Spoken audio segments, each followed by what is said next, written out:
রাসূল সাল্লাল্লাহু আলাইহি ওয়াসাল্লামের 11 জন স্ত্রী ছিলেন, উম্মাহাতুল মুমিনিন, আমাদের মায়েরা। আল্লাহর নবী প্রত্যেকের হক যথার্থভাবে আদায় করতেন। এমনই একটি বৃহস্পতিবার রাত, যেটা জুমার রাত, বৃহস্পতিবার দিবাগত রাত, ওই দিনের যার ঘরে আল্লাহর নবী থাকার কথা তিনি ছিলেন হযরত মাইমুনা রাদিয়াল্লাহু তাআলা আনহা ওয়া নারদা। মাইমুনা রাদিয়াল্লাহু তাআলা আনহা ছিলেন অতিশয় বৃদ্ধা, শারীরিকভাবে দুর্বল। আল্লাহর নবী মাইমুনার ঘরে এশা নামাজ পড়ে গমন করলেন, দরজায় নক করলেন, দরজা খুলে দিলেন মাইমুনা রাদিয়াল্লাহু আনহা। রাসূল সাল্লাল্লাহু আলাইহি ওয়াসাল্লামকে পাশে বসিয়ে মাইমুনা বলছেন, ইয়া রাসূলুল্লাহ, আমার গায়ে আজকে জ্বর মনে হচ্ছে, শরীরটা ভালো না। আজকের এই রাতটা আমি আমার বোন আয়েশাকে হাদিয়া হিসেবে দান করলাম, আপনি তার ঘরে অবস্থান করুন। এদিকে আয়েশা রাদিয়াল্লাহু তাআলা আনহা আল্লাহ তাআলার কাছে গোপনে গোপনে একটা নিয়ত করেছেন, আল্লাহ জানি আজকে আল্লাহর রাসূল আমার ঘরে আসবেন না, যদি আসেন তাহলে শুকরিয়াতান 200 রাকাত নামাজ আমি তোমার কাছে আদায় করব। আল্লাহর রাসূল মাইমুনার ঘর থেকে চলে গেলেন, আয়েশার ঘরে গিয়ে নক করলেন। আয়েশা রাদিয়াল্লাহু তাআলা আনহা দরজা খুলে দিলেন। দরজা খুলে দেওয়ার সাথে সাথে সালাম দিয়ে নবীকে ঘরের মধ্যে তুলে নিলেন, পাশে বসিয়ে ঘরে যা খাবার ছিল তা দিলেন। এবার বলতেছে আয়েশা রাদিয়াল্লাহু তাআলা আনহা যে, ইয়া রাসূলুল্লাহ, আপনি কি ভুল করে আসছেন কিনা? কারণ আজকে তো আপনি আমার ঘরে আসার কথা না, আজকের তো হক হলো আমার বোন মাইমুনা। এর মানে পাইলি মনের আকাঙ্ক্ষা আছে, কিন্তু অন্যের হক নষ্ট হবে এটা হযরতে আয়েশা চাচ্ছেন না। সুবহানাল্লাহ বলবেন না? আর আমরা পাওয়ার আগে অন্যের হক জোর করে যেখানে খাওয়ার প্রতিযোগিতা, সেখানে হযরতে আয়েশা রাদিয়াল্লাহু তাআলা আনহা একদিকে পাওয়ার জন্য মান্যত করেন, অপরদিকে বলছেন আজকে তো আমার হক নয়। সুবহানাল্লাহ বলবেন না? বাংলাদেশের নারী সমাজ যদি এতটুকু স্যাক্রিফাইসের চিন্তাও করত, তাহলে কমপক্ষে ঘরে ঘরে অশান্তির দাবানল জ্বলত না। স্ত্রীর যন্ত্রণায় স্বামী আত্মহত্যা করে তারপরে লাইভে এসে বলতো না আমি খুব কষ্টের ঠেলায় আত্মহত্যা করছি, ঠিক না? নারীরা যদি এতটুকু স্যাক্রিফাইস মাইন্ডের হতেন, তাহলে নেত্রীদের কারণে কমপক্ষে আমাদের এত কষ্ট ভোগ করা লাগতো না। আমাদের এই দক্ষিণাঞ্চলের মানুষ তো কয় পাড়া পুতায় ঘষাঘষি মরিচের দশা শেষ, ঠিক না বলে? হ্যাঁ, নেতা নেত্রীরা ডলাডলি, আমরা মাঝখান থেকে জনগণের অবস্থা ভালো না। যাই হোক, এবার খেয়াল করো, আয়েশা রাদিয়াল্লাহু তাআলা আনহা এ কথা বলার সাথে সাথে হযরতে মাইমুনা কথাটা নবী সাল্লাল্লাহু আলাইহি ওয়াসাল্লাম নিয়ে আসলেন যে, আয়েশা, আজকের রাত মাইমুনা আমি তার ঘরে গিয়েছি, কিন্তু তিনি খানিকটা অসুস্থ হয়, আজকের রাত তোমাকে হাদিয়া হিসেবে দান করেছেন। সুবহানাল্লাহ বলবেন? হযরতে আয়েশা রাদিয়াল্লাহু তাআলা আনহা আল্লাহর রাসূল সাল্লাল্লাহু আলাইহি ওয়াসাল্লামকে শুইয়ে দিলেন। কত রাকাত নামাজ পড়তে হবে? 200 রাকাত। সুবহানাল্লাহ বলবেন? 200 রাকাত নিয়ত করেছেন, 200 রাকাত নামাজ পড়বে। মতান্তরে 100 রাকাত নামাজ পড়বে। 200 রাকাত নামাজ একটি হাদিসে, আর আরেকটা হচ্ছে 100 রাকাত নামাজের দিন নিয়ত করেছে। হযরত আয়েশা রাদিয়াল্লাহু তাআলা নামাজে দাঁড়িয়ে গেছেন, আল্লাহ তুমি আমার কথা এত শোনো। সুবহানাল্লাহ বলেন? আল্লাহ আমি দোয়া করলাম আর তুমি কবুল করে ফেলেছো, তোমার শুকরিয়া হে মালিক। আপনি বলেন, আবেগ ভরা এই নামাজের সিজদা থেকে কি মাথা ওঠে তাড়াতাড়ি? দীর্ঘ সিজদায় আয়েশা কাঁদছেন অঝোর নয়নে।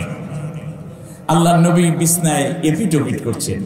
সালাম ফেরানোর পরে জিজ্ঞেস করলেন, আয়েশা এদিকে আসো, কি ব্যাপার? আমাকে বিছানায় দিয়ে তুমি ঘুমাতে গেছো, নামাজে গেলা, এটা কি হলো?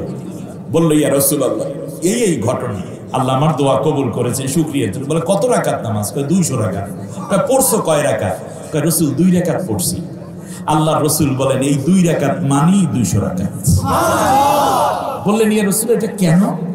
আল্লাহ নবী বললেন, আজকে বৃহস্পতিবার দিবাগত জুমাবার রাত, এই রাতে কেউ 1 রাকাত নামাজ পড়লে আল্লাহ 100 রাকাতের সওয়াব।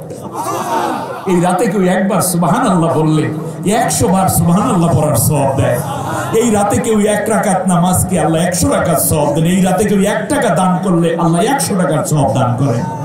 এই রাতে কেউ একবার আলহামদুলিল্লাহ পড়লে আল্লাহ 100 বার আলহামদুলিল্লাহ সওয়াব দেন। সুতরাং তুমি 2 রাকাত পড়েছো মানে 200 রাকাত হয়ে গেছে। সুবহানাল্লাহ বলে। আজকের এই রাত প্রধান আলোচক হিসাবে কথা বলবেন নন্দিত মুফাসসিরে কোরআন হযরতুল আল্লাহ মাওলানা তারিক মনোয়ার। আমরা তারিক মনোয়ারকে কতটুকু চিনি? একজন বক্তা হিসেবে চিনি, কখনো চিনতাম শিল্পী হিসাবে। আমরা জানি না আরো কিছু কথা, আর তিনিও হয়তো বলেন না, আমি একটু করে বলে দিই। তার বাবা মরহুম মাস্টার শফিকুল্লাহ ছিলেন বাংলাদেশ জাতীয় সংসদের একজন এমপি। শুধু তাই না, 3 জন শহীদের রক্তের উপর দাঁড়িয়ে আছে বুক ভরা ব্যথা নিয়ে তারিক মনোয়ার। তার কলিজার টুকরা ভাগ্নে জায়েদ, আল্লাহ তাকে জান্নাতের সর্বোচ্চ দরজা দিন, বলেন আমিন। 10ম শ্রেণীর ছাত্র ছিলেন শহীদ জায়েদ। আরো একজন মোট 3 জন শহীদের পরিবারের সন্তান তারিক মনোয়ার। আয়োজিত এই মাহফিলে আরো কথা বলবেন সাদিকুর রহমান আল আজহারি। আমি তাদের গুণগান গাওয়ার জন্য এখানে বসি নাই, তারা নিজেরাই এক একটা নিজের পরিচয় বহন করে, ঠিক না বলেন? আমি আপনাদের খেদমতে আজকে কথা বলতে চাই ইনশাআল্লাহ। আজকের এই প্রোগ্রামে সভাপতিত্ব করছেন বাঁশবাড়িয়া দক্ষিণ পাড়া তফসিল অফিস জামে মসজিদের সম্মানিত খতিব ও ইমাম জনাব সিরাজুল ইসলাম সাহেব। আল্লাহ কোরআনের জন্য কবুল করুন, বলেন আমিন। আমার মাথার তাজ সম্মানিত উলামায়ে কেরাম, মঞ্চে উপবিষ্ট এবং সামনে অপেক্ষমান। আমি মনে করি আলেমরাই হচ্ছে জাতির শ্রেষ্ঠ সন্তান, ঠিক না বলেন? কারণ হচ্ছে আমি খুব নিকট থেকে কথা বলা পছন্দ করি। দেখুন, সুদ খাওয়া যাবে না, ঘুষ খাওয়া যাবে না, এটা কি কোনো বই পুস্তকে আছে?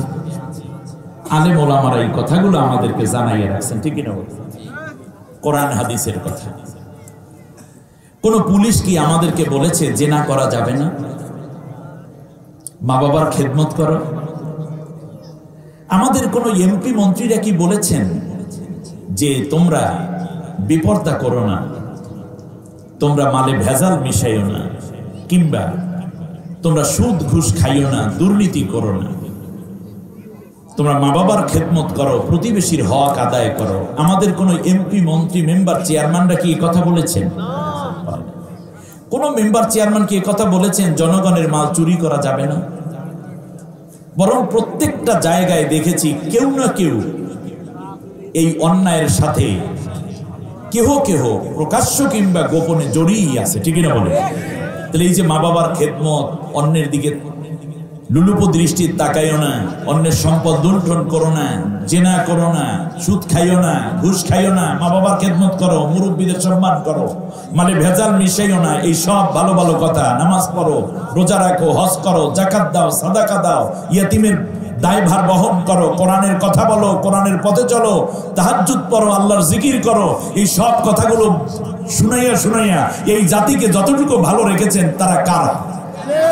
আলেমরা।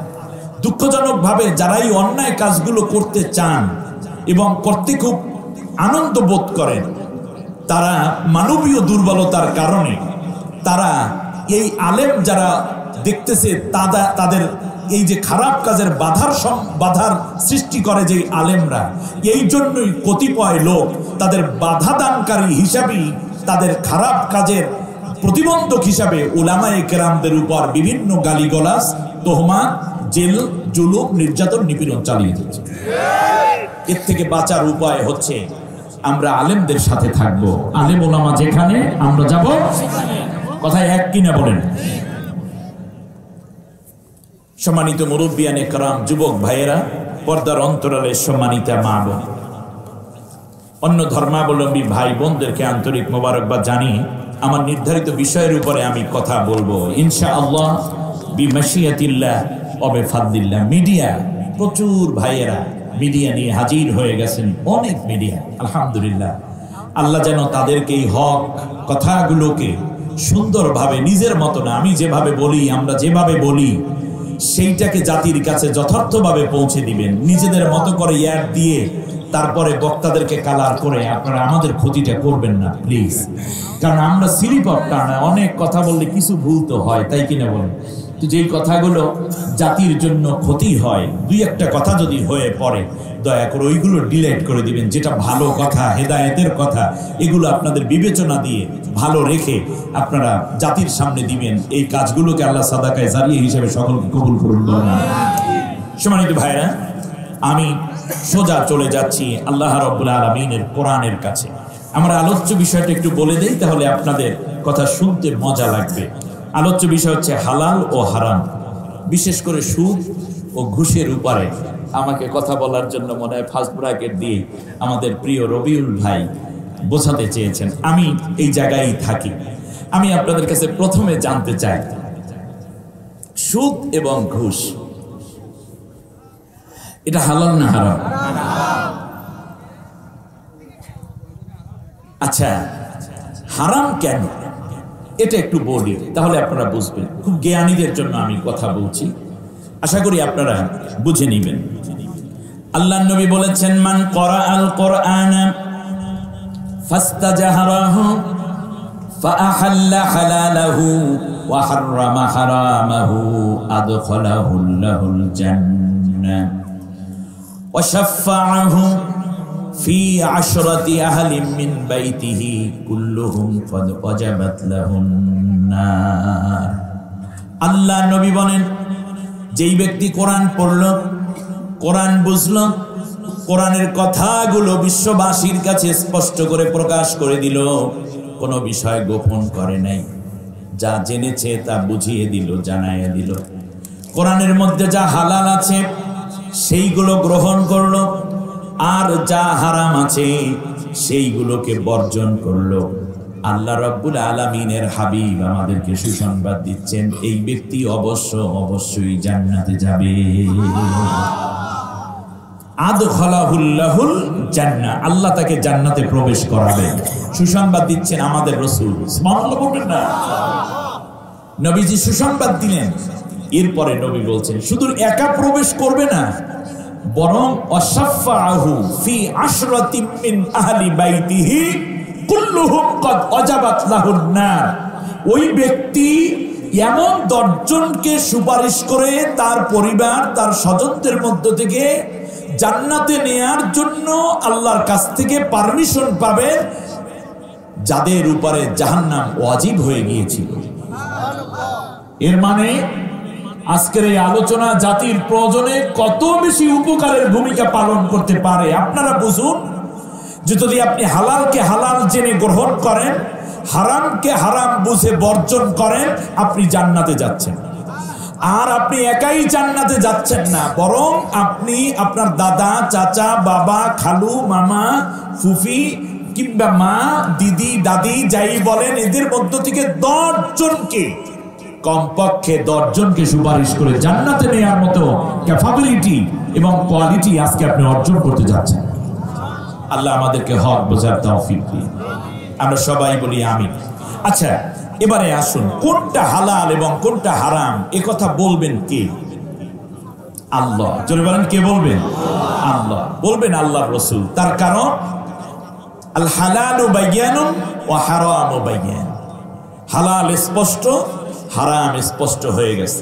মাঝখানে যেই বিষয়গুলো আছে গোপন, যেগুলো সন্দেহ পোষণ হয়, সেগুলো থেকেও তোমরা বেঁচে থাকো, এটার নাম তাকওয়া। সুবহানাল্লাহ বলেন। এখন হালাল কি আর হারাম কি? আচ্ছা, প্রথমে আমি আপনাদেরকে বলি, আল্লাহ রাব্বুল আলামিন প্রথম আদম আলাইহিস সালামকে জান্নাতে থাকতে দিলেন।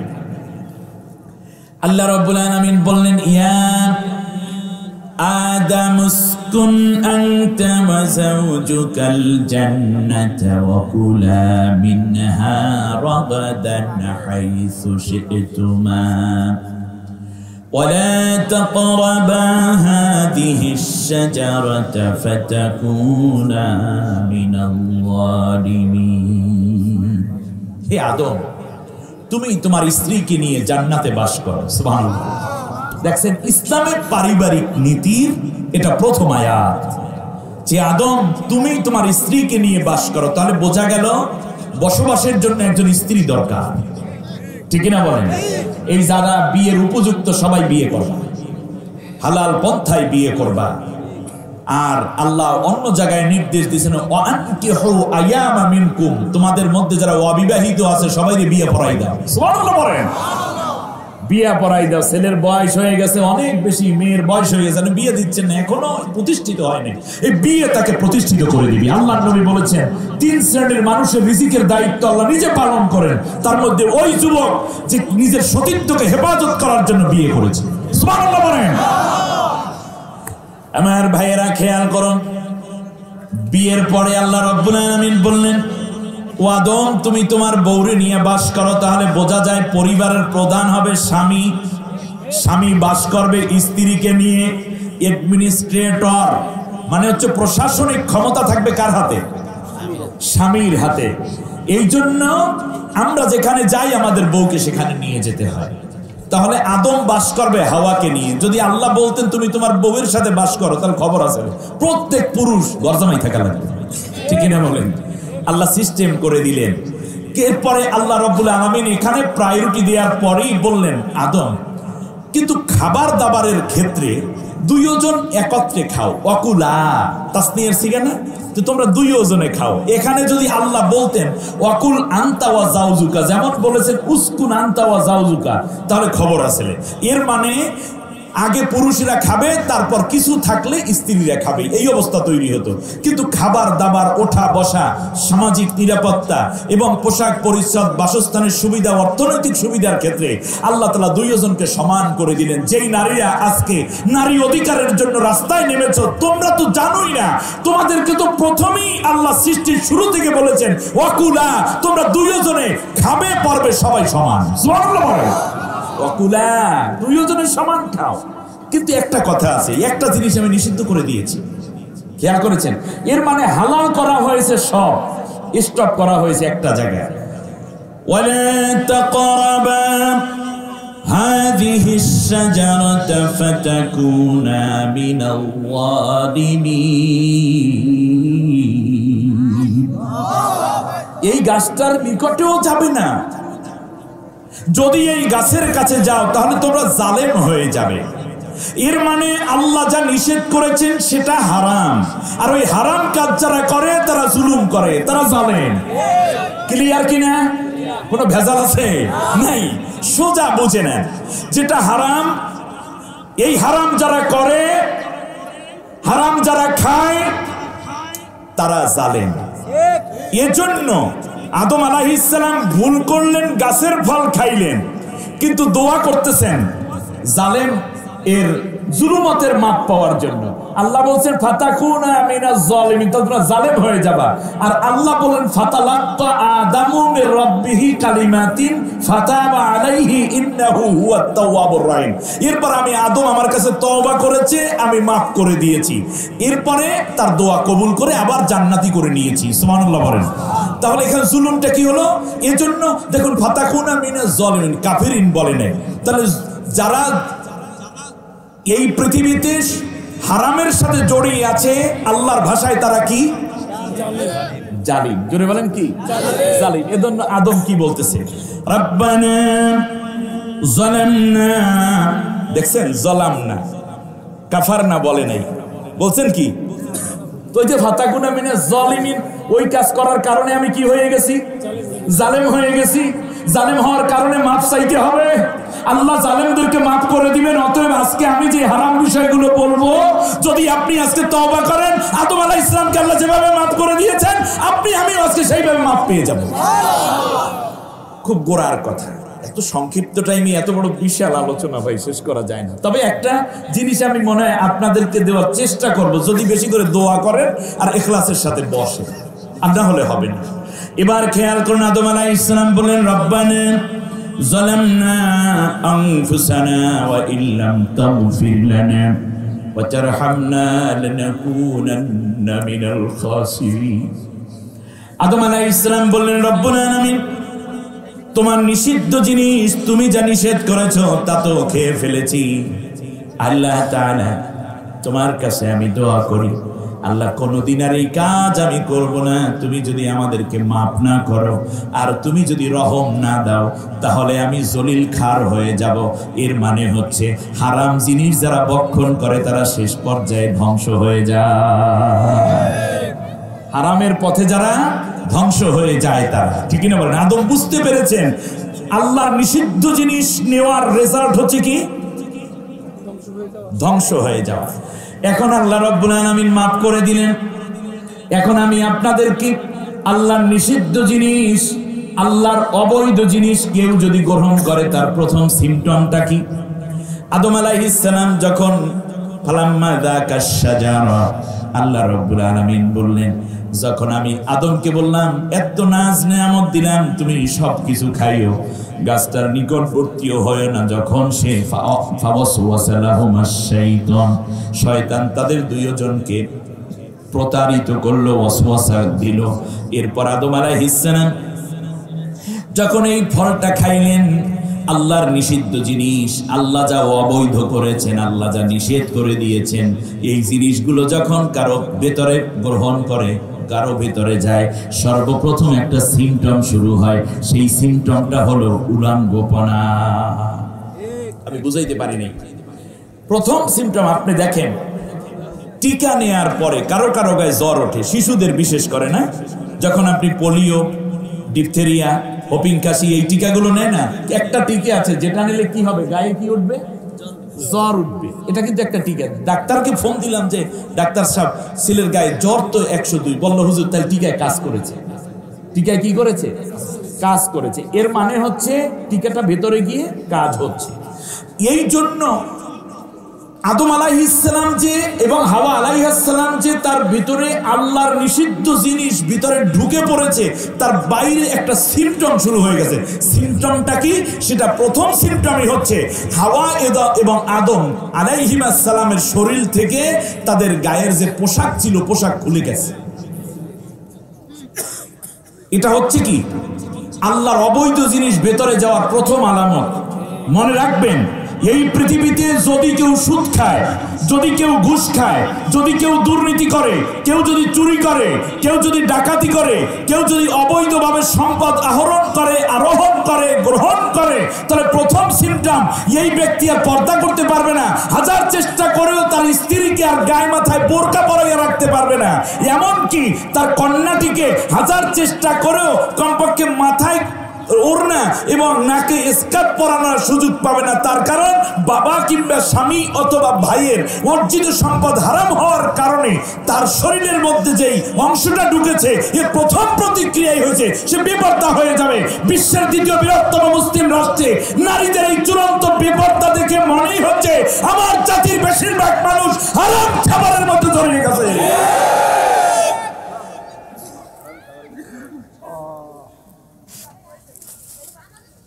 একটু জিকির করুন, লা ইলাহা ইল্লাল্লাহ, লা ইলাহা ইল্লাল্লাহ, লা ইলাহা ইল্লাল্লাহ, লা ইলাহা ইল্লাল্লাহ, লা ইলাহা ইল্লাল্লাহ, লা ইলাহা ইল্লাল্লাহ। স্বাভাবিক শব্দজাত পাই শুনিবার, আর কিছু নহে ওহা জিকির আল্লাহর। লা ইলাহা ইল্লাল্লাহ, লা ইলাহা ইল্লাল্লাহ, লা ইলাহা ইল্লাল্লাহ মুহাম্মাদুর রাসূলুল্লাহ। আমার কথা বুঝতে আপনাদের কষ্ট হয়েছে? আজ বিভিন্ন জাতি, ইহুদি, খ্রিস্টান, বৌদ্ধ, হিন্দু, এরপরে জৈন সম্প্রদায়, এইরকম সম্প্রদায়গুলোর নারীরা এবং পুরুষেরা আজকে যে বেপর্দা হয়েছে, তারাও আদম আলাইহিস সালামের সন্তান, হাওয়া আলাইহিস সালামেরই সন্তান, ঠিকই না বলেন? কিন্তু তাদের ভেতরে কি নাই? পর্দা নেই। জোরে বলেন কি নেই? এই পর্দা না থাকার কারণ তারা হারাম খেতে অভ্যস্ত। আল্লাহ যা হারাম করেছেন সেই জিনিসগুলোই খেতে তারা পছন্দ করে। ওয়ালা তাকরাবা হাদিহিস শাজারা, ওই গাছের নিকটে যাইও না, আল্লাহ যা নিষেধ করেছেন ওটাও একটা নিষেধাজ্ঞা।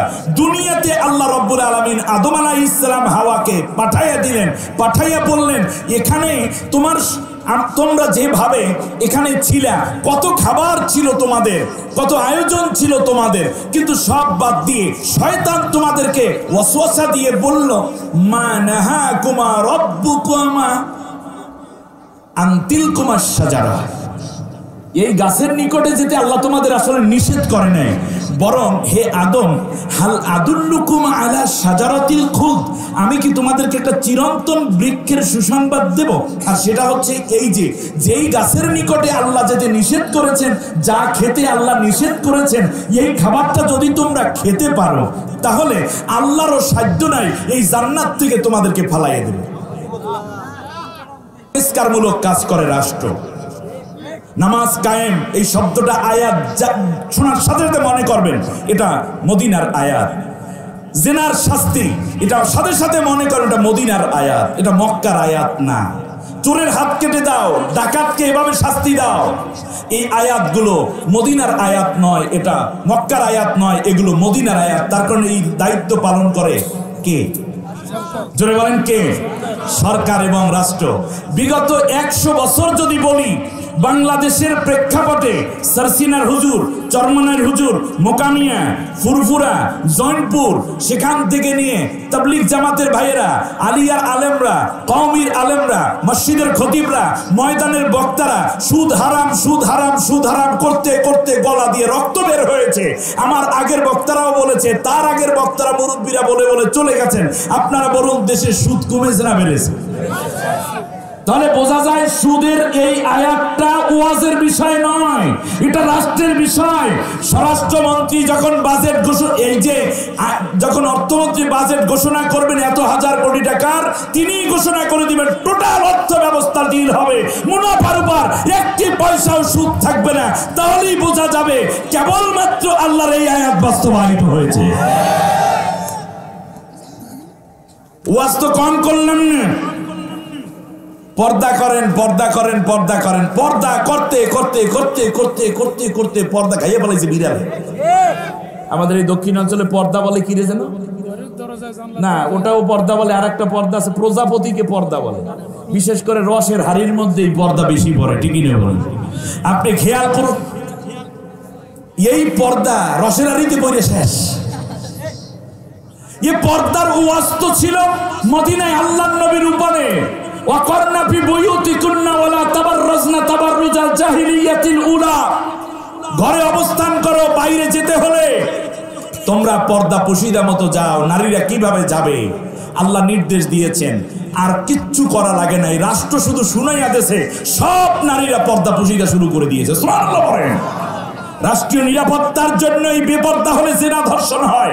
সেই জন্য আল্লাহ রাব্বুল আলামিন জানাইয়া দিলেন আয-যানিয়াতু ওয়াজ-যানি ফাজলিদু কুল্লা ওয়াহিদিন মিনহুমা মিআতা জালদা, জিনাকার জিনাকারিনীকে ধরো আর 100টা করে বেত্রাঘাত করো। যদি বিবাহিত হয় কেহ, নারী পুরুষের দুইজনের একজন, তার কোমর পর্যন্ত গেড়ে পাথর মেরে ওর শরীর থেকে রক্ত গোশত আলাদা করে দাও, ওর বাঁচার কোনো অধিকার নেই। এজন্য সে নারীর ইজ্জত লুণ্ঠন করেছে। ওয়ালা তাকরাবুজ জিনা, জিনার নিকটেও যাইও না। এই আয়াতগুলো মক্কার না মদিনার? সব মদিনার। সূরা নূর মদিনায় নাজিল হয়েছে। আমার ভাইয়েরা খেয়াল করুন, আমরা এত পর্দা পুশিদার ওয়াজ করলাম, দিন দিন পর্দা বাড়ে নাই। সুদ যখন বেড়েছে, ঘুষ দুর্নীতি যখন বেড়েছে, তখন বেপর্দাও বেড়েছে। সুদ ঘুষ দুর্নীতির সাথে বেপর্দার একটা রিলেশন আছে, হারাম খাবার। আমরা কত ওয়াজ করলাম, আমার দিকে তাকান, কত ওয়াজ করলাম। ও আমার ভাইরা, আমার মা বোনেরা, ও প্রিয় গোপালগঞ্জের বন্ধুরা, ভালো করে শুনুন। মিডিয়ার ভাইরা কথাগুলো ভালো করে গ্রহণ করুন। এবার খেয়াল করুন, আমরা কত ওয়াজ করলাম মাদক দ্রব্য, মদ হালাল না হারাম। আমরা কি মদের পক্ষে কোনোদিন হুজুরেরা কথা বলছি? আচ্ছা, আমাদের পূর্বে যে মুরব্বীরা ওয়াজ কইরা পৃথিবী থেকে বিদায় হয়েছেন, তারাও তো এই মদের বিরুদ্ধে কথা বলছে, ঠিক না? এর আগে নবী রাসূল হইতে শুরু হয়েছে। আপনারা বলেন বর্তমানে প্রেক্ষাপটে বাংলাদেশের এই স্বাধীনতার 50 বছর পর্যন্ত যদি ধরি, কত বক্তা ওয়াজ করলো মদের বিরুদ্ধে, গাজার বিরুদ্ধে, ফেন্সিডিল, কোকেন, তারি, মারজুয়ারা, প্যাথিডিন, হিরোইন, সেখান থেকে নিয়ে যা আছে এর বিরুদ্ধে কত কথা ওয়াজ করলো, ওয়াজ করতেছে। আপনারা বলেন মদ, গাজা, ফেন্সিডিল কমতেছে না বাড়তেছে? তাহলে বোঝা যায় এটা ওয়াজের বিষয় না রে ভাই, এটা আইনের বিষয়। যেটা আইনের বিষয় সেটা আপনি ওয়াজ করলেন কেন? এই জন্য হুজুরের শাস্তি হয় কিনা আমার ভয় হয়। একটি ইসলামী রাষ্ট্র হবে, স্বরাষ্ট্রমন্ত্রী, আইনমন্ত্রী আইন উত্থাপন করবে, ইন্নামাল খামরু ওয়াল মাইসিরু ওয়াল আনসাবু ওয়াল আসলামু রিসসুম মিন আমালিশ শাইতান ফাজতানিবুহু লাআল্লাকুম তুফলিহুন। নিঃসন্দেহে মাদক দ্রব্য, ক্যাসিনো তথা জুয়া, এরপরে ভাগ্যটানা তীর এবং তোমাদের এই যে কি যেন আছে মূর্তি এবং ভাস্কর্য, এই 4টি কাজ করা হারাম। মাননীয় স্পিকার, আপনার দৃষ্টি আকর্ষণ করছি আল্লাহর কোরআনের এই আয়াতের দিকে। স্পিকার বলবেন, মাননীয় আইনমন্ত্রী, আপনাকে সরাসরি আপনার বক্তব্যের পক্ষে দৃষ্টি আকর্ষণ করছি স্বরাষ্ট্রমন্ত্রীকে। স্বরাষ্ট্রমন্ত্রী বলে দিবেন, যারা মদ খাবে, যারা মদের ব্যবসা দিবে, যারা মদের প্রতি উদ্বুদ্ধ করবে, কারো কাছে যদি মদ পাওয়া যায় তাহলে তাদেরকে গ্রেফতার করো, প্রতিদিন 80টা করে বেত্রাঘাত করো, তারপরে যতক্ষণ মদ না ছাড়ে ততক্ষণ পর্যন্ত জেলের মধ্যে আটকাই রাখো। স্বরাষ্ট্রমন্ত্রী পুলিশের আইজিকে বলে দিবেন, গোয়েন্দাকে জানিয়ে দিবেন। আপনারা বলুন, এই 50 বছর স্বাধীনতার মধ্যে মাদক দ্রব্য উদ্ধার অভিযান তো কম হয় নাই। আগে ছিল পাতার বিড়ি, সুতার বান, সেখান থেকে হইলো তামাক, তারপর হইলো সিগারেট, তারপর হইলো ফেন্সিডিল, তারপর হইলো গাঁজা, তারপর হইলো কোকেন, তারপর তারি, তারপর হিরোইন, তারপরে বিয়ার, তারপরে ইয়াবা, তারপরে এখন কত বা আইছে আল্লাহ জানে। আপনারা মনে করেন কি এই যে বর্তমানে আইন আছে, এই আইন দিয়া আগামী 20 বা 10 বছরের মধ্যে বাংলাদেশের মাদক নিয়ন্ত্রণ হবে, নাকি মাদক দ্রব্য আরো প্রসার লাভ করবে? তাহলে বোঝা যায়, যদি সত্যিকার অর্থে চান মাদক দ্রব্য নিয়ন্ত্রণ হোক, আল্লাহর নবীর কাছে আয়াত যখন নাজিল হয়েছিল, যাদের ঘরে মদ ছিল সবাই মদের মটকি, বোতল যা ছিল সবগুলো ঢেলে দিয়েছে রাস্তার মধ্যে। মনে হয় যেন স্রোত বয়ে যাচ্ছে। যার একটু আগে যে মদ পান করেছে এখন আল্লাহ হারাম করে ফেলেছে, গলার মধ্যে আঙ্গুল দিয়ে তারপর বমি করে দিয়েছে। তাহলে বোঝা যায় ইসলাম যেটা বলেছে সেইটা যারাই মাদক দ্রব্য নিয়ন্ত্রণ সম্ভব। পুলিশের বর্তমান অভিযান যতই হোক, অথচ কোন মন্ত্রীর ঘরে মদ পাওয়া যায়, কোন শিল্পপতির ঘরে মদ পাওয়া যায়। একদিকে মদ খাওয়া হালাল না হারাম? কিন্তু দমন তো হইল না। দমনের জন্য মাদক দ্রব্য নিয়ন্ত্রণ অধিদপ্তর আছে, মাদক দ্রব্য নিয়ন্ত্রণের জন্য র্যাবের অভিযান আছে। আপনারা বলুন, এরপরও মাঝে মাঝে শুনি আবার কিছু 2-1জন পুলিশও এরকম আছে, আস্তাগফিরুল্লাহ, যে ওই উদ্ধারে যাওয়ার আগে নিজেও 1 বোতল খাইয়া লয়, ঠিক মতো উদ্ধারটা যে করতে পারে। আপনি একদিকে শিল্পপতিকে সামনে পিছনে পুলিশ রেখে বারে ঢুকাইয়া দিয়েছেন, একেবারে ঢুইলা ঢাইলা পরে, তারপর তারে কোলের মধ্যে করে উঠাইয়া তারে গাড়ির ভিতর ঢুকাইয়া তারপর তার ঘরে নিরাপত্তার সাথে পৌঁছাইয়া দিয়া রাত 3টার সময় বস্তিতে হামলা করেন মাদক দ্রব্য উদ্ধার অভিযানের জন্য। এটাই তো মুনাফিকি। এই কথা তো ইসলাম কোথাও বলে না, ঠিক কিনা বলেন? তাহলে উচিত ছিল কি, মদ সবার জন্য নিষিদ্ধ, এটা নিষিদ্ধ, হারাম, এটার মধ্যে কোনো উপকার নেই। জিনা, ব্যভিচার কমছে না বাড়ছে দেশে? এমনকি পেটের মধ্যে 3 মাস বয়সের বাচ্চা নিয়ে স্বামী স্ত্রী গায়ে হলুদ দেয়, সে হইল নায়িকা, আর তার জন্য মিডিয়া দৌড়াও। আজকে তোদের কাছে একটা দাবি করি, তোরা আমার ভাই, মিডিয়াগুলা কমপক্ষে নষ্ট জিনিসগুলোকে তোমরা প্রমোট করবে না। আজ আমি জাহিলিয়াত উপেক্ষিত একটি সমাজে আমরা বাস করি। আমার ভাইয়েরা খেয়াল করুন, আল্লাহ রাব্বুল আলামিন মদ হারাম করে দিলেন। এইটা হারাম হলো কেন, জিনা ব্যভিচার কেন নিষিদ্ধ হলো? আমি 2টা কারণ বলে সামনে আলোচনায় আগাচ্ছি। আপনাদের কষ্ট হচ্ছে না? আচ্ছা, আমি আপনাদেরকে একটা কথা বলি, হারামটা কেন? আপনারা বলতে পারেন হুজুর সুদ খেলে তো মজাই লাগে। হুজুর ঘুষ খাইলে তো বিল্ডিং হয়, বাড়ি হয়, গাড়ি হয়। দুর্নীতি করলে হুজুর সামনের বছর আগামীতে 100 কোটি টাকা খরচ করে এমপিগিরি করা যাবে, এই জন্য কিছু পয়সা কামাই দিতেছে। অসুবিধা কি? আপনি করো তো এখান থেকে কিছু হাতিয়ে দেবো, আমরা বাড়াই দিতে পারি, সমস্যা নাই। আমি আপনাদেরকে একটা উদাহরণ দিই। আমি খুব সিম্পললি কথা বলা পছন্দ করি বিধায় আপনাদেরকে নিয়েই আমি বলছি। আমাদের যে দেহটা, এই দেহ নামক যন্ত্রটা তৈরি করেছেন কি? আল্লাহ। বেশ ভালো কথা বুঝছেন কিন্তু। আর এই দেহের জন্য উপকারী অক্সিজেন, সূর্যের আলো, চাঁদের কিরণ, পানি, নারিকেল তেল, ডাল, চাল, মাছ, গোশত, এরপরে পেঁয়াজ, রসুন ইত্যাদি খাবার যা আছে, ফল ফলাদি, মাছ, এই সব কিছু তৈরি করেছেন কে? এরপর বললেন কুলু মিম্মা ফিল আরদে হালালান তাইয়্যিবা, যা হালাল আছে, যা ফ্রেশ, হালাল এবং ফ্রেশ, সুবহানাল্লাহ বলবেন না, স্বাস্থ্যকর, এইটা খাও, আর হারামটা গ্রহণ করো না। আচ্ছা, এটার কারণটা কি? কারণ হচ্ছে একটু আগেই আপনারা বলেছেন যে হুজুর আমাদের এই দেহটা তৈরি করেছেন যিনি, তার নাম কি? আল্লাহ তাআলা। এখন আপনাদেরকে বলি, এই যে মাইকটা, কথা বলছেন কিনা ভাই, আপনার হাতের মোবাইলটা, অথবা টমটম, অথবা হেলিকপ্টার, বিমান, গাড়ি, এক একটা এই যে প্রাইভেট কারগুলো চলে হলো অকটেনে। কিসে চলে বলেন? অকটেনে। এখন আপনি যদি চিন্তা করেন আমার মোবাইলে চার্জ দরকার, এখানে কি দিতে হবে বলেন তো দেখি? চার্জার লাগাইতে হবে কিসের সাথে? কারেন্টের সাথে। যিনি এই মোবাইলকে তৈরি করেছেন, খুব কান কারা করে আমার কথা বুঝেন, যিনি এই মোবাইলকে তৈরি করেছেন তিনি বলে দিয়েছেন এখানে একটা পয়েন্ট আছে, এখান দিয়ে তোমার চার্জারের পিনটাকে ঢুকাবা, আর ওই দিকে চার্জারের যেই সুইচটা আছে এই জায়গায় পয়েন্ট মতো ঢুকাই সুইচ অন করে দেবে, তাহলে এখান থেকে চার্জ হবে। এই চার্জে তোমার ব্যাটারিতে চার্জ হলে মোবাইলটা আর বন্ধ হবে না। এই যে সিস্টেমটা কে করেছেন? যিনি এই মোবাইলটা তৈরি করেছেন। এখন যদি আপনি চিন্তা করেন আমি এই চার্জ দেব না, বরং আমি কিছু কেরোসিন তেল দিয়ে আমার মোবাইল চালাবো, কথা বোঝেন না? এরপর এখান দিয়ে আপনি কেরোসিন তেল দিলেন, ভিতরে মোবাইল চলবে না, বন্ধ হবে, শেষ, মোবাইল শেষ হয়ে যাবে। বিমান চলে অকটেনে।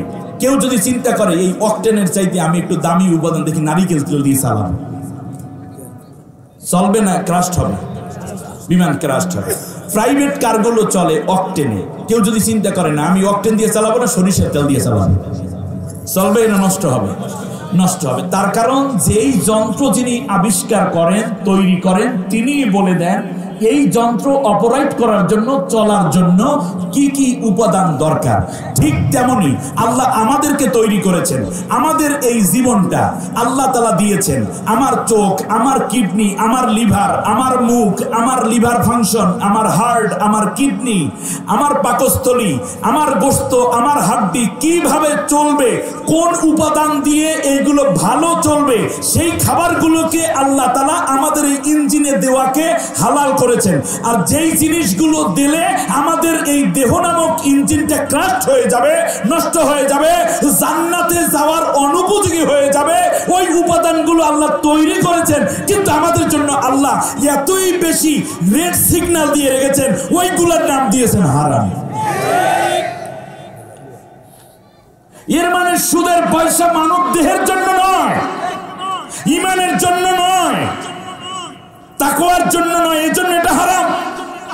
ঘুষ এর জন্য হারাম, দুর্নীতি এই জন্য হারাম। মদ তোমার শরীরের জন্য কোনো দরকার নাই, একেবারে নিষেধ। আপনারা দেখবেন বড় বাড়ি বানিয়েছে, যেখানে আপনার কি এই যে সুইচ বোর্ড যেটা থাকে, ওই জায়গায় দেখবেন লেখা থাকে ডেঞ্জারাস, একটা জায়গা থাকে না, এখানে হাত দেবেন না, একেবারে একটা দুইটা এভাবে কোরাত চিহ্ন দেয়া থাকে, থাকে কিনা বলেন? এর মানে এখানে হাত দেছো তো মরছো। আল্লাহ রাব্বুল আলামিন আমাদের পিতা আদম আলাইহিস সালামকে জান্নাতের মধ্যে রেখে সমস্ত খাবারগুলো খাবারের অনুমতি দিয়ে বললেন, আদম, হাওয়া, এই জায়গাটা আমি রেড সিগন্যাল দিয়ে রাখলাম, মনে রাখবা তোমরা এই জায়গাটার কাছেও আসবা না, ধরবা তো মরবা। এই জন্য আদম আলাইহিস সালাম হাওয়া আলাইহিস সালামকে প্রলুব্ধ করেছিল শয়তানে। অতএব আজকে যারা সুদ খায়, দুর্নীতি করে, মদ খায়, বেপরদায় চলে, যারা এই ধরনের খারাপ কাজ আল্লাহ নিষেধ যা করেছেন, যা হারাম করেছেন, এইগুলো যারা করে তাদেরকে পাইছে কিসে? জোরসে বলেন। আপনার এমপি যদি দুর্নীতি করে তারে পাইছে কিসে? জোরে বলেন না। শয়তানের। যদি কোনো নারী বেপর্দা হয়ে যায় তাহলে বুঝতে হবে তারে পাইছে কিসে? শয়তানে। যদি কেউ মদ পান করে তারে পাইছে কিসে? শয়তানে। শয়তানে পাওয়ার প্রথম আলামত হলো সে হারামকে গ্রহণ করেছে। আল্লাহ রাব্বুল আলামিনের জন্য কোরআনে বলেছেন, ومن يعش عن ذكر الرحمن نقيض له شيطانا فهو له قرين وإنهم ليصدونهم عن السبيل ويحسبون أنهم مهتدون। যারাই আমার এই কোরআনের বিধিবিধান থেকে দূরে চলে গেল তাদের জন্য একটা শয়তানকে আমি বন্ধু বানিয়ে রাখি।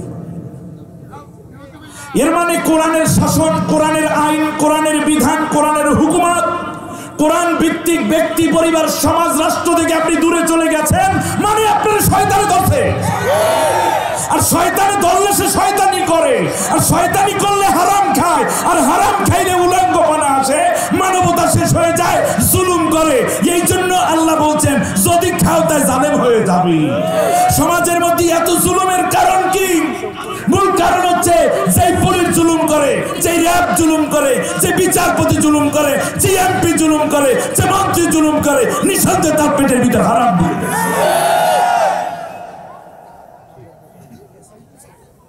ফাহুয়া লাহু করিন। এই শয়তানি তার গাইড হয়ে যায়। ফায়াদিল্লুনাহুম আনিস সাবিলি। এই শয়তান আমার পথ থেকে তারে পদচ্যুত করে দেয়, ভ্রষ্ট করে দেয়। ওয়ায়াহসাবুনা আন্নাহুম মুহতাদুন। অথচ সে মনে মনে ভাবে আমি হেদায়েতের উপরই আছি। অতএব যারা কোরআনের বিধিবিধানের বাইরে চলে গেছে, এই শয়তান তারে ঘুরায় আর হেদায়েত চিন্তা করেছে, সে যত বড় বুজুর্গ হোক। বলুন তো এই চিন্তাটা তার মাথার ভিতরে ঢুকাইয়া রাখছে কে? শয়তান। আমার বন্ধুগণ একটু খেয়াল করুন, ভারতের কর্ণাটক, এটা কি জানো? এটা এখানে হিন্দুদের পর্দার দরকার নেই, তোমরা বেপর্দা হয়ে যাও, কারণ তোমাদের প্রত্যেকটা মূর্তি, নারী মূর্তিও তো উলঙ্গ, তোমাদের দেবীগুলা উলঙ্গ, তোমরা এইটা পারো। আমরা কোনোদিন কথা বলবো না, তোমাদের উলঙ্গপনা আরো বাড়াও। কিন্তু যেই জায়গাটিতে একজন মুসলিম নারী তার সম্ভ্রম রক্ষা করার জন্য চায়, তার বোরকা ধরে খুলে ফেলবে, তার বোরকা ধরে তুমি কটাক্ষ করবে এবং বোরকার কারণে স্কুলে যেতে পারবে না, এই অধিকার তোমাকে তোমার ধর্ম দেয় নাই। এমনকি ভারতের সাংবিধানিক ভাবেও এই বিষয়টা স্বীকৃত নয়। যার যার ধর্ম শেষে পালন করবে, ঠিক না বলবে? এটা যদি ধর্ম নিরপেক্ষ হয় তাহলে আমার ধর্ম আমি পালন করছি, তুমি আমাকে বাধা দাও কেন? আমি গরু জবা দেই আমার ধর্মের আলোকে, তুমি সেখানে যে গরু জবেও দেয় তাকে নিষিদ্ধ করে সেই কোরবান করা ছেলেটিকে, লোকটিকে নিয়ে তুমি তার উপর অত্যাচার করো, তাকে জবাব দাও। এটা তুমি সাংবিধানিক বিরোধী কাজ করছো তোমার ধর্মের, ঠিক না বলে? তুমি আমার মসজিদে আগুন লাগাও কেন? আমার বোন পর্দা করতে চায়, কি নাম জানো?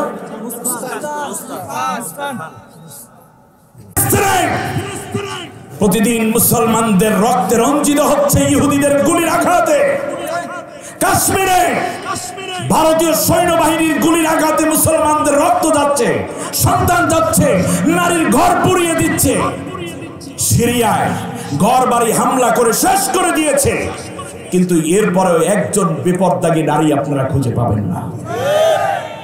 শেষ পর্যন্ত আফগানিস্তানে এমন হয়েছে, তাও এমন এক পরিবেশ তৈরি হয়ে গেল, শেষ পর্যন্ত দেখা গেল যে নারীরা ঘর ছাড়া হয়েছে। এরপরে সেখান থেকে নিয়ে একটু একটু করে অত্যাচার, নির্যাতনের স্টিম রোলার তারা চালিয়েছে। কিন্তু আমি আপনাদের কাছে জানতে চাই, একজন নারীও কি বিপর্দা হয়েছে? কিন্তু বাংলাদেশে কি হলো? আজকে মুসলমান সন্তানদেরকে এত ওয়াজ করে পর্দায় রাখা যাচ্ছে না, তার কারণ তাদের ঘরের ভিতর হারাম ঢুকে পড়েছে। ঠিক না বলেন আমার বন্ধুগণ? এই জন্য আজকের এই আলোচনার দ্বারা মূল জায়গাগুলোকে আমরা আইডেন্টিফাই করতে চাই। কিয়ামত পর্যন্ত যদি এই রকম মাদক দ্রব্য উদ্ধারের অভিযান করা হয়, তারপরে আমার মনে হয় না মাদক দ্রব্য নিয়ন্ত্রণে আসবে। বরং মাদক দ্রব্য নিয়ন্ত্রণে আনার জন্য একটি মাত্র আইন দরকার, তা হচ্ছে আল্লাহর কোরআনের আইনকে বাস্তবায়ন করা। এর বিকল্প আর নাই। কারণ হচ্ছে আমরা দীর্ঘ 50 বছর পর্যন্ত যা দেখলাম, তাতে করে অন্যায় মোটেও কমে নাই। ঘুষ দুর্নীতি কমে নাই। আপনারা বলুন তো দেখি, অন্যায় অত্যাচার অবিচার কমছে না বাড়ছে? অশ্লীলতা কমছে না বাড়ছে? সামনে আগামী 10 বছর পর সব কমে যাবে নাকি? না, আরো বাড়বে। এইগুলো কমানোর একমাত্র ঔষধের নাম হচ্ছে আল্লাহ রাব্বুল আলামিনের কোরআনের হুকুমত কায়েম। এই কথার সাথে কে কে একমত? বুঝ দিয়ে দুইটা হাত উঁচু করে।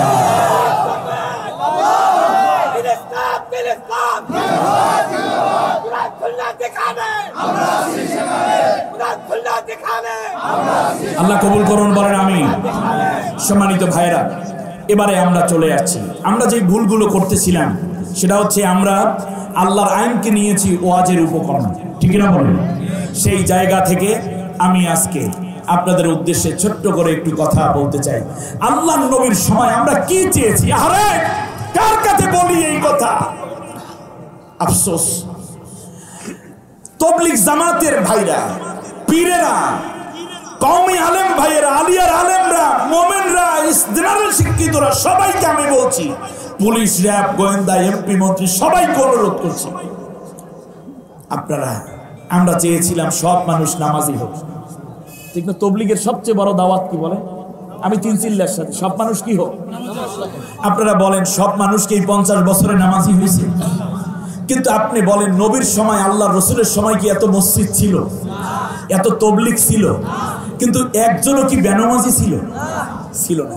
তার কারণ কোরআন ভিত্তিক রাষ্ট্র পরিচালিত হয়েছিল, যার কারণে ওই রাষ্ট্রে সব মানুষ নামাজি হতে বাধ্য ছিল এবং নামাজের প্রতি তার উৎসাহিত করেছে। অতএব আল্লাহর কোরআনের রাষ্ট্র হলে তাবলীগের আশা পূরণ হয়।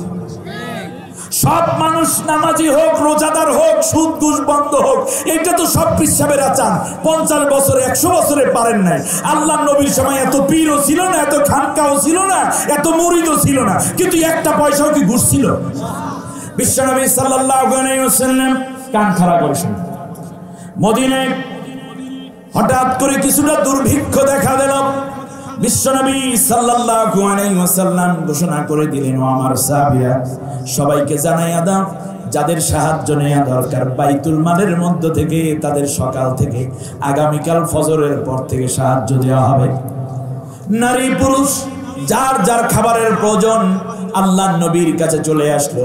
ফজরের পর আল্লাহর নবী সাল্লাল্লাহু আলাইহি ওয়াসাল্লাম 5 কেজি গোশত, এইদিকে বাইতুল মালের উট দুম্বা জবেও দেয়া হয়েছে। 5 কেজি গোশত, 5 কেজি খেজুর, 5 কেজি গম, 5 কেজি আটা, 5 কেজি তেল, এমনি করে করে আল্লাহর নবী প্রত্যেকের হাতের মধ্যে উঠাইয়া দিচ্ছেন। উঠাইয়া দিতে দিতে জোহরের ওয়াক্ত হয়ে গেছে। আল্লাহর নবীর দুই পাশে আবু বকর, ওমর, ওসমান, আলী, তলহা, জুবাইর, খাব্বাব, খুবাইব, বেলাল রাতরা বসা আছে। বিশ্বনবী সাল্লাল্লাহু আলাইহি ওয়াসাল্লাম, আল্লাহর নবী দাঁড়ালেন। বেলালের আজান শুনে নবীজি দাঁড়ালেন। এরপর তিনি জামাটা ঝাড়া দিলেন। আমার কথা শুনতেছেন আপনারা?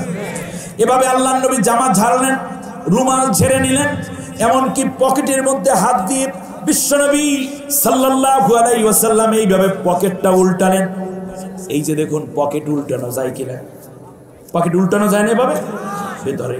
আল্লাহর নবী এইভাবে আঙ্গুল দিয়ে ঝাড়তেছে।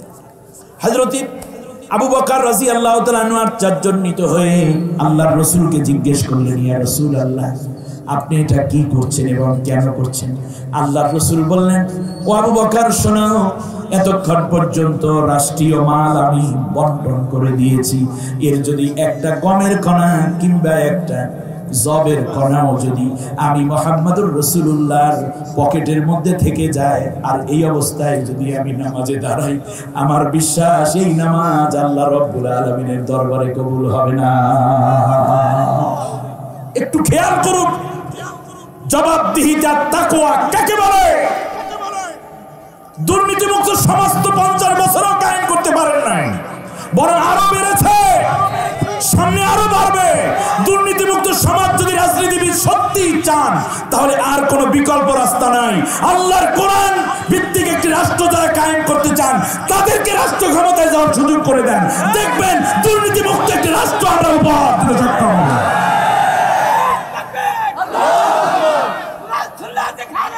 এবার আসুন, পরে আসি, আল্লাহর নবীর পরে হযরত আবু বকরের কাছে আসি।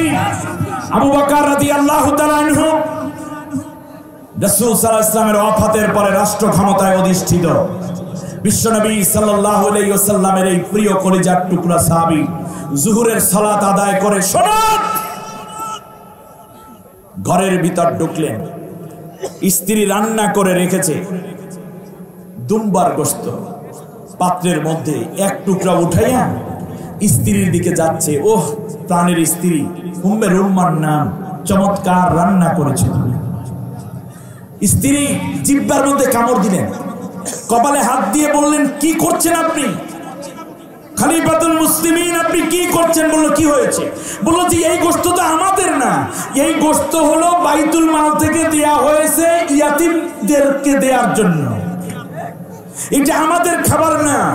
তাহলে অর্ধেকটা পৃথিবীর শাসকের স্ত্রী ইয়াতীমের খানা রান্না করে দেয়, আর আমাদের দেশে মেম্বার চেয়ারম্যানের সাথে দেখা করতে গেলে সিরিয়াল দেওয়া লাগে 5 দিন।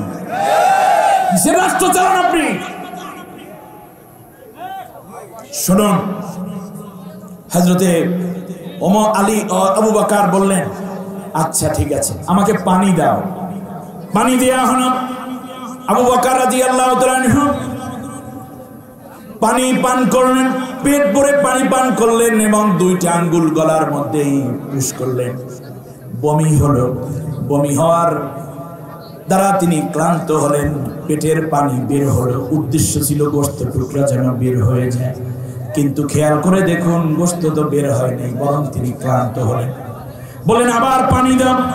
আবার পানি দেওয়া হলো। আবার আল্লাহর এই প্রিয় বান্দা গলার মধ্যে আঙ্গুল দিয়ে বমি করলেন, কিন্তু দেখা গেল গোশত আসে নাই। আরে আবু বকর ক্লান্ত, বললেন, প্রাণের স্ত্রী, গোশত টুকরা হজম হয়ে যাওয়ার আগে তুমি আমাকে আবার পানি দাও।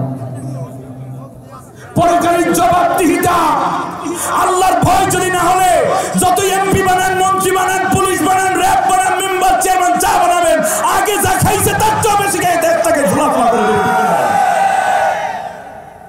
শুনো, হযরত আবু বকর আবার পানি পান করলেন, গলার মধ্যে আঙ্গুল দিয়ে এবার বমি করলেন। গোশত টুকরা বেরিয়ে আসলো, কিন্তু পাকস্থলী ফেটে ব্লিডিং হলো, গলার বমির সাথে রক্ত বের হয়ে আসলো।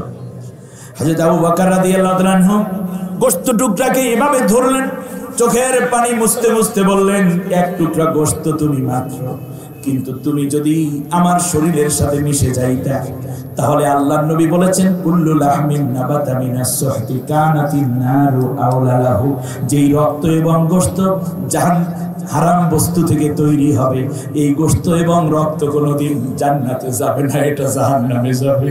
তোমার কারণে আমি আবু বকর জাহান্নামী হয়ে যেতাম। আল্লাহর কাছে ক্ষমা চাইলেন এবং বললেন, আল্লাহ, আমি একটা দুম্বা তোমার ইয়াতীমদেরকে খাওয়াইয়া দেব, এটা সাদাকা।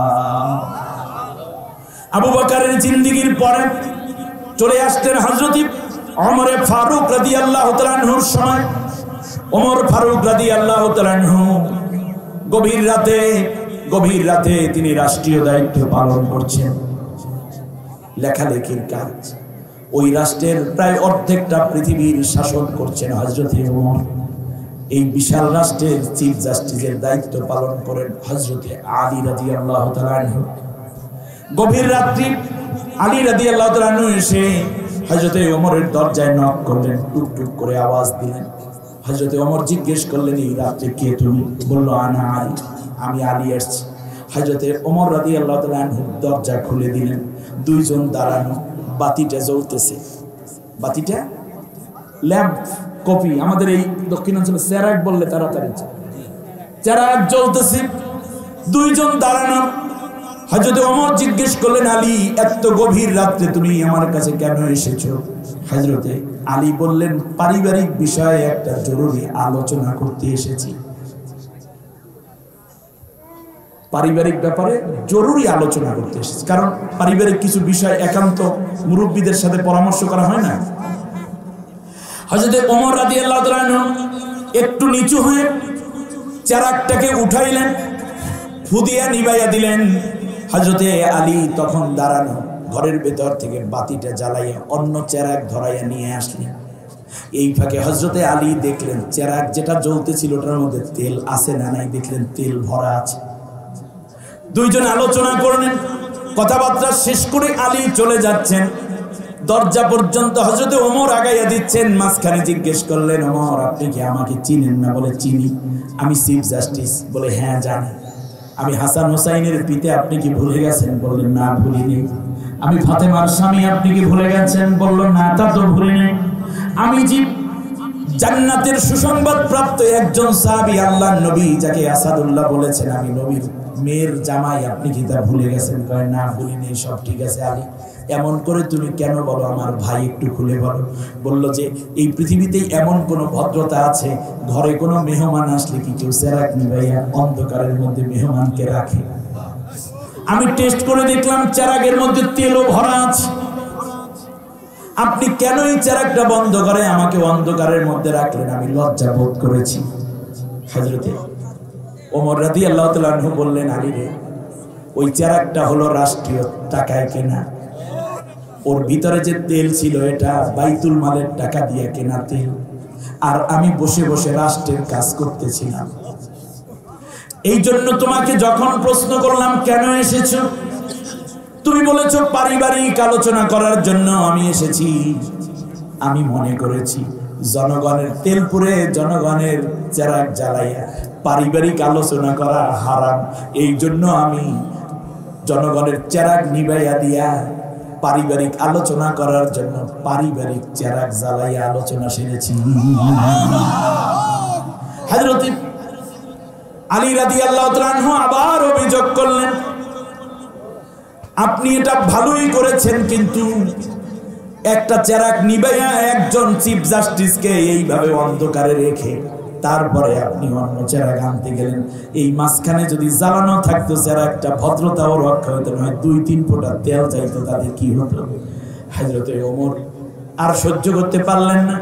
হযরতে আলীর কপালের মধ্যে চুমু খেয়ে বললেন, আলী রে, আমার তো ভয়টা ওখানেই, যখনই জানতে পেরেছি পারিবারিক আলোচনা রাষ্ট্রীয় কোনো আলোচনা নয়। তুমি চিফ জাস্টিস, রাষ্ট্রের আলোচনা করতেও তো আসতে পারো বিচার বিষয় নিয়ে, কিন্তু যদি আমি তোমাকে বসাইয়া চেরাগ জ্বালাইয়া রেখে ঘরের ভিতর থেকে অন্য চেরাগ আনতে আনতে যদি 1 ফোঁটা কিংবা 2 ফোঁটা তেলও পোড়া যাইতো, আমি ভয় করে কিয়ামতের ময়দানে জনগণের এই 2 ফোঁটা তেল নষ্ট করার অপরাধে কাল কিয়ামতের দিন আল্লাহর কাছে আমি আসামি হয়ে যাব।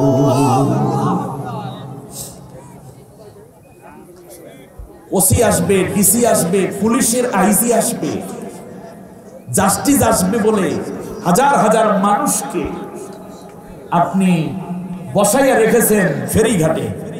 প্রোটোকল দিয়ে দিতে গিয়ে এত অপচয় হচ্ছে। কারো বাবার নামে আপনি খাওয়াবেন, আপনার স্বামীর নামে আপনি শ্রাদ্ধ করবেন, আপনার জন্মবার্ষিকী মৃত্যুবার্ষিকী পালন করবেন, আর সেখানে জনগণের কোটি কোটি টাকা অপচয় করবেন। এতে আপনি আল্লাহর আসামি, আপনার বাবা, আপনার স্বামী, আপনার ভাই আল্লাহর আসামি হয়ে গেছে। ইসলাম কি বলে? কুলু মিম্মা ফিল আরদি হালালান তাইয়্যিবা। সময় আমাকে তারা করবে, এটা স্বাভাবিক, ঠিকই না? বলে আমার ভাইয়েরা খেয়াল করুন, তাহলে কি দাঁড়ালো? হালাল এবং হারামের স্পষ্ট বর্ণনা আছে কার কাছে? কোরআনের মধ্যে। জোরে বলেন কোথায় আছে? কোরআনের মধ্যে আছে। ইসলামের মধ্যে, অন্য কোন ধর্মের মধ্যে হালাল কিংবা হারামের কোন বর্ণনা স্পষ্ট নাই। খেয়াল করেছেন? হালাল এবং হারামের কোনো স্পষ্ট বর্ণনা নাই, বরং শয়তান তাদেরকে এমন ভাবে ধরে রেখেছে আল্লাহ যেটা হারাম করেছেন সেইটাই তারা নিজেরা ভক্ষণ করতেছে। এই কারণেই বিশ্বে নেমে এসেছে হাজারো বালা মুসিবত। আল্লাহ রাব্বুল আলামিন যেটা হারাম করেছেন সেটাকে বর্জন করার মধ্যেই আরাম, আর কেউ কেউ চিন্তা করে হারামের মধ্যে আরাম। এখন সুদ, তাহলে বলুন তো দেখি, সুদ কি ওয়াজের বিষয় না আইনের বিষয়? ঘুষ দুর্নীতি এটা কি আইনের বিষয় নাকি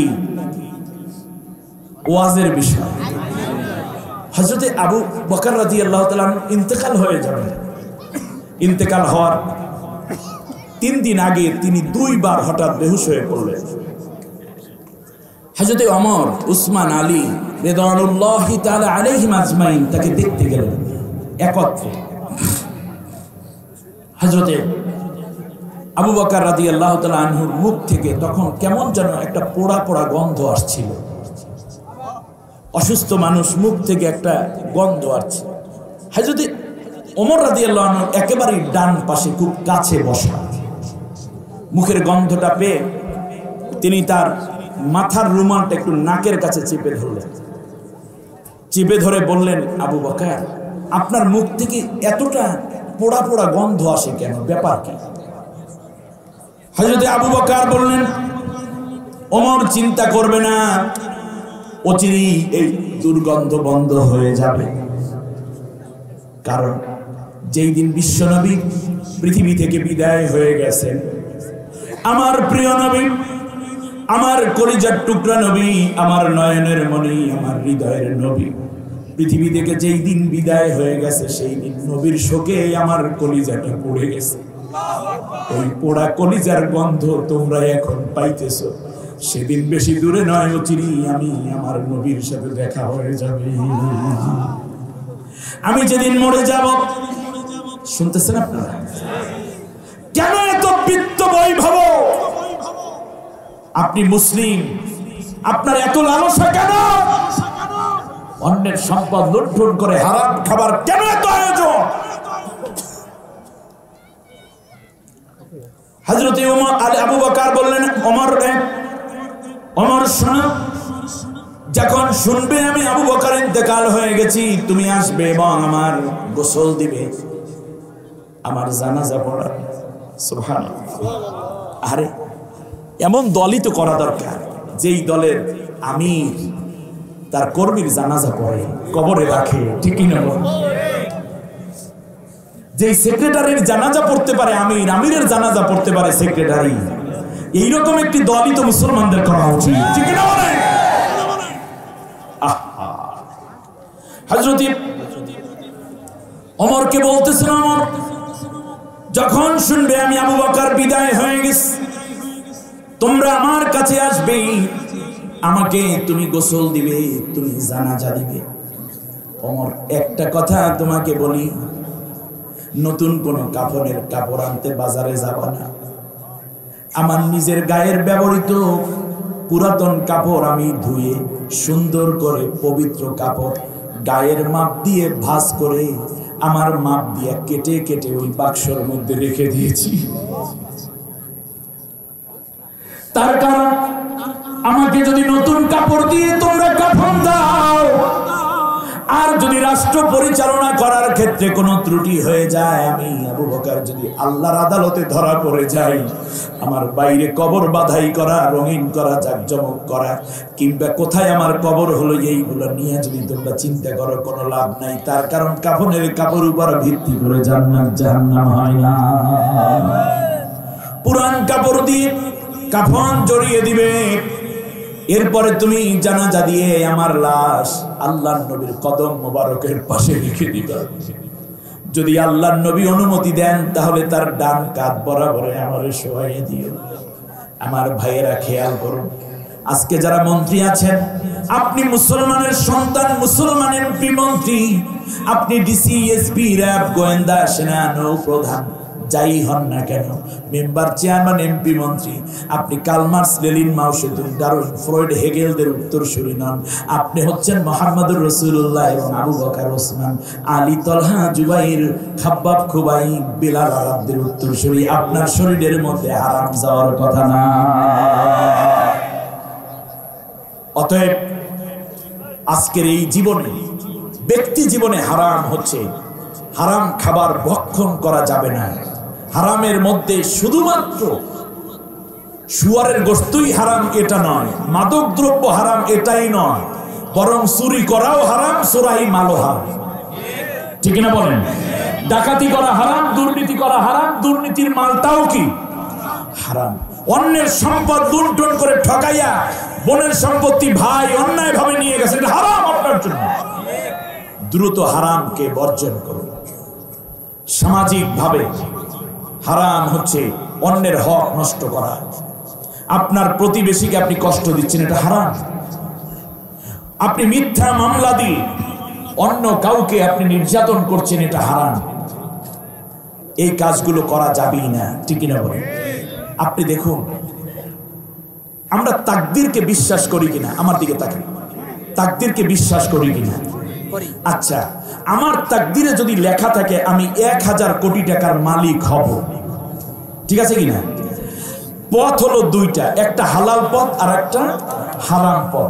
বিশ্বাস করুন, আপনার যদি 1000 কোটি টাকা হতে 1 টাকাও বাকি থাকে, ততদিন আপনার কাছে আজরাইল আসবে না, আসবে না, আসবে না। আপনি 1000 কোটি টাকা হওয়ার পরই আজরাইল আপনার জান কবজ করবে। তার কারণ আমরা জানি, আমরা তাকদীরকে বিশ্বাস করি। ওয়াল কদরে খায়রিহি ওয়া শাররিহি মিনাল্লাহি তাআলা। আমরা চেষ্টা করব পথ দুইটা, হালাল পথ কিংবা হারাম পথে। এই পৃথিবীতে যারা ধনী হয়েছে বিশ্বে, তারা হারাম পথে হয় নাই, অনেকে হালাল পথেও হয়েছে। বিশ্বের বড় বড় ধনী দেখবেন ইসলামের পথে থেকেই তারা ধনী হওয়ার সুযোগ আল্লাহ তাদের করে দিয়েছেন।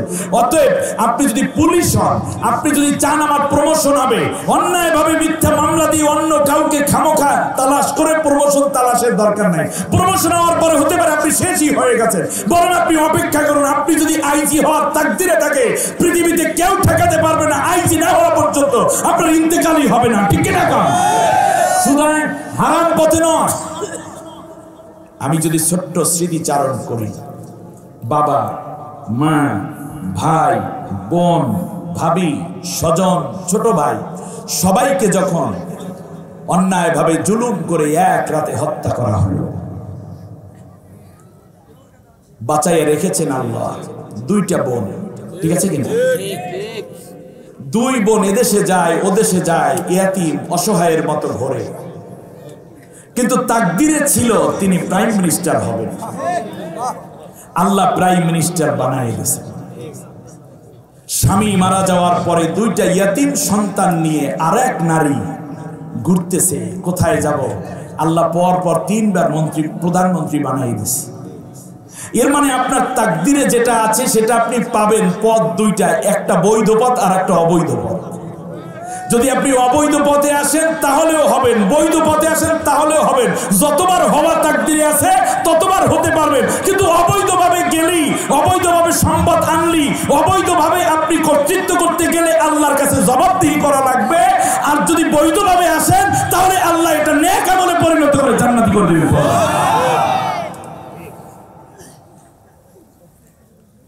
রাষ্ট্রীয় জীবনে অন্যায়ের আশ্রয় নেবেন না।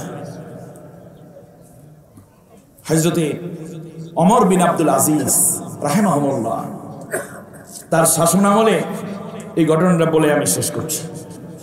2 লোক আসছে জায়গা জমি সংক্রান্ত বিষয় নিয়ে। 1 হাত জমিনের আছে না, বাড়ির কাছাকাছি হইলে এই বাড়ি, ওই ঘর, এই বাগান, ওই পুকুর, 1 হাত 2 হাত নিয়ে বাইসা যায় না মাঝে মাঝে। এই 1 হাত জমিনের জন্য 2 ভদ্রলোক দ্বন্দ্ব করতেছে। বললো ঠিক আছে, আমরা ওমর বিন আব্দুল আজিজের কাছে যাই। ওমর বিন আব্দুল আজিজের কাছে যাওয়া হলো। যাওয়ার পরে সব বিষয় বলবেন। এর আগে দেখতেছেন ওমর বিন আব্দুল আজিজ নিজে কূপ থেকে পানি উঠাইয়া বাড়িতে নিয়ে যাচ্ছেন। পেছন দিক থেকে ডাক দিয়েছেন যে আমিরুল মুমিনিন একটু থামেন, আমাদের একটু আপনার বাসায় যাওয়ার দরকার নাই। বাসাও তো ভাঙ্গা ছিল, তাদের এত বিল্ডিং ছিল না। তো ওমর বিন আব্দুল আজিজ দাঁড়ান, কলসিটা ছিল, ওই কলসিটা তিনি রাখলেন তার উরুর উপরে, এক পা জমিনে রাখছে আর এক পা ভাঁজ করে ওই কলসিটা এখানে রাখছে। এটা কি কঠিন কাজ না সহজ কাজ? কাঁপতেছে। তো বললেন কি হয়েছে বলেন বলেন। জি এইভাবে এখন কি করি বলেন তো দেখি, আমাদের একটু মীমাংসা করে দেন। তো একজনে নালিশ করতেছে আর একজনে জিজ্ঞেস করছে, আমিরুল মুমিনিন আপনি কাজ করেন, আপনি এই কলসিটা মাটিতে রাখেন। হযরতে ওমর বিন আব্দুল আজিজ বলছেন না আমি রাখবো না, তার কারণ এখন কলসিটা ভেজা, ভিজা কলসি যদি মাটির উপরে রাখে তাহলে কিছু মাটি কলসের নিচে বেজে যাওয়ার সম্ভাবনা আছে। এই মাটি যদি আমার ঘরে নিয়ে যাই, এই হারাম খাবারের কারণে, হারাম মানে অর্থাৎ অন্যের মাটি আমার ঘরে যাওয়ার কারণে, মাটি তো হালাল কিন্তু অন্যেরটা এইভাবে নেওয়ার কারণে আল্লাহর কাছে আমার জবাবদিহি করা লাগতে পারে। এই ভয়ের কারণে আমার কষ্ট হলেও এটার উপরেই রাখছি, আমি তোমাদের দুইজনের কথা শুনি, অসুবিধা নেই। তো দুইজনে বলতেছে হুজুর আর আসাম আমাদের বিচার করার দরকার নেই, আমাদের বিচার হয়ে গেছে। এ বলতেছে ভাই তুমি নাও জমিন, আমার দরকার নেই। বলতেছে না তোর জমিন তুই লইয়ে যায়, এত কিছু দরকার নেই, জমিন আমি নেব না। সুবহানাল্লাহ বলেন। ইন্না আকরামাকুম ইনদাল্লাহি আতকাকুম, তোমাদের মধ্যে ওই ব্যক্তি আল্লাহর কাছে প্রিয় যে আল্লাহ তাআলাকে বেশি ভয় করে। আর এই জন্য আল্লাহ রাব্বুল আলামিন বলছেন এই রকম ভীতির নীতি অবলম্বন করে যারা হারাম থেকে নিজেদেরকে বাঁচাইয়া রাখবে। পারিবারিক জীবনে হারাম হচ্ছে আপনি পর্দা করবেন এবং সতীত্বকে হেফাজত করবেন, জিনা ব্যভিচার করবেন না। নবী বলেছেন যে আমার কাছে দুইটা জিনিসের জামিনদার হবে, আমি তার জন্য বেহেশতের জামিনদার হয়ে যাব। এক নম্বর হচ্ছে তার দুই চোয়ালের মাঝখানে যা আছে, অর্থাৎ জিহ্বা, গীবত করবে না, গালিগালাজ করবে না, মিথ্যা কথা বলবে না, মিথ্যা সাক্ষী, মিথ্যা রায় দেবে না, মাদক দ্রব্য জিহ্বায় নিবে না। আর তার দুই উরুর মাঝখানে যা আছে মানে সতীত্ব, এটা স্বামী স্ত্রী ব্যতীত অন্য কোথাও ব্যবহার করবে না, বিয়ের আগেও না বিয়ের পরেও না। এই দুইটা জিনিসের জামিনদার তোমরা হও, আমি মুহাম্মদ রাসূলুল্লাহ তোমাদের জন্য বেহেশতের জামিনদার হয়ে যাব। আমার বন্ধুগণ, আজ পরিশেষে আজকের এই মাহফিলের, এত বড় মাহফিল, আমার মতো ছোট্ট একজন আল্লাহর ওবাইদকে দাওয়াত দিয়ে ধন্য করার জন্য গোল্ডেন ট্রান্স পাবলিকেশনস এর প্রতি আমার কৃতজ্ঞতা থাকবে, দোয়া এবং ভালোবাসা রইল। বিশেষ করে আমাদের মোহতারাম রবিউল ভাই সহ এলাকাবাসীর প্রতি আমার আন্তরিক কৃতজ্ঞতা এবং ভালোবাসা, দোয়া থাকবে নিরন্তর।